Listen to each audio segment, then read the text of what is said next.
మహాశివరాత్రి ఎందుకు జరుపుకుంటారు? అనాది కాలంలో దేవతలు మరియు అసురులు కలిసి అమృతం కోసం సముద్రమథనం చేశారు.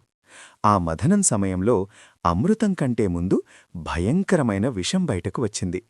ఆ విషం ప్రభావంతో సృష్టి అంతా నాశనం కావడానికి సిద్ధమైంది. దేవతలు భయంతో పరమశివుణ్ణి ఆశ్రయించారు. లోకాన్ని రక్షించడానికి శివుడు ఆ ఘోరమైన హాలాహల విషాన్ని తన కంఠంలో నిలిపాడు. ఆ విషం వల్ల ఆయన కంఠం నీలంగా మారింది. అందుకే ఆయనను నీలకంఠుడు అని పిలుస్తారు. ఆ రాత్రంతా దేవతలు శివుడి కోసం జాగరణ చేస్తూ ప్రార్థించారు.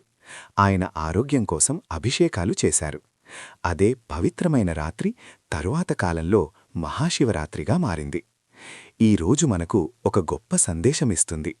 ఇతరుల కోసం త్యాగం చేయడం, చెడును తనలోనే ఆపి ప్రపంచాన్ని కాపాడడం నిజమైన దైవత్వమని.